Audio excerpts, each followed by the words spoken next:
I want to welcome you to Distance Education and Nonprofit Organizations. In this particular video, we're going to pursue two specific objectives.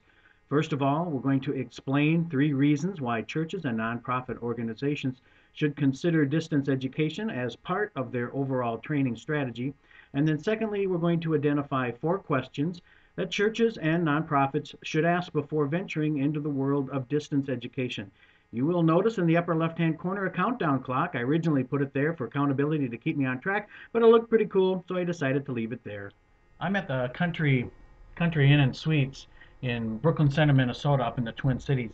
I'm here for my brother's wedding, and I'm officiating at it. How convenient is that? But anyway, one of the most important benefits of online and distance education is portability. Portability simply means that I can take this laptop computer with me anywhere that I go. So whether I'm in Hartford, Wisconsin, Waukesha, Wisconsin, the Twin Cities, or anywhere around the world, I can literally take my education with me. It's very portable. Another reason for churches and other nonprofit organizations, for that matter, to consider distance education is what I'm going to simply call potential. InternetWorldStats.com estimates that 1.6 billion people have access to the internet. That's a lot of people, and gives not only the church but other nonprofit organizations the opportunity to get their message out to a much broader audience. The last of our reasons as to why churches and nonprofit organizations should seriously consider distance education relates to matters of practicality. Many churches and nonprofit organizations write their own curriculum and training materials. Once the curriculum is used in the church or nonprofit setting, it could be used again and made available to other people and organizations in an online format. This is very efficient and very practical. Caution must be taken, however, not to venture into the dreaded land of shovelware. Whatis.com defines shovelware as content taken from any source and put on the web as fast as possible with little regard to appearance or quality. In other words, we must avoid the temptation to take a bunch of fill-in-the-blank worksheets, put them on the internet, and call it distance education. Well, I'm back in my office and back from my brother's wedding. It went really well. But now it's time to turn our attention to our second objective, and that is to identify 4 questions that nonprofit organizations and churches need to ask before venturing into the world of distance education. The first question is the most basic of them all, and that's the question why. How does distance education fit into the overall mission and vision of the organization? Regardless of its portability, potential, and practicality, if a distance education program doesn't fit within the strategic vision of the church, the organization needs to proceed with great caution. Another question that needs to be considered for churches and nonprofit organizations are matters related to cost.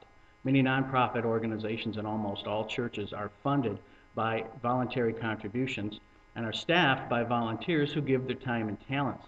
Assuming that the organization is not experiencing an overflow of these resources, the organization will either need to raise more funds or divert funds away from existing programs in order to launch the distance ed program. Such decisions are seldom popular. I'm here with my granddaughter Kami, and she's here to help me highlight another question for churches and nonprofit organizations that are considering launching a distance education program. And the question really boils down to one of commitment. It's one thing to develop and launch a distance education program, and it's quite another to continuously improve the curriculum and keep up with the changes in technology for the benefit of future learners. Just as there has been a great transformation in distance education over the past 10 years, there will be continuous transformation in the years to come, and the challenge for all organizations will be to keep up. Finally, we come to the question of how to evaluate the effectiveness of a distance ed program in a nonprofit or church setting, and it is a very difficult issue, especially for churches. Often you will hear the statement, if only one life is touched, it will be worth it. While that's true, it does force the question as to how we can justify a program that may be difficult, if not impossible, to evaluate. The cost of maintaining a quality distance ed program, combined with the difficulties of evaluating its effectiveness, may keep many churches and nonprofit organizations from launching the program in the first place. Well, that pretty much wraps it up for our distance education and nonprofit organizations. Hope you learned something. You say goodbye, Sydney? Bye.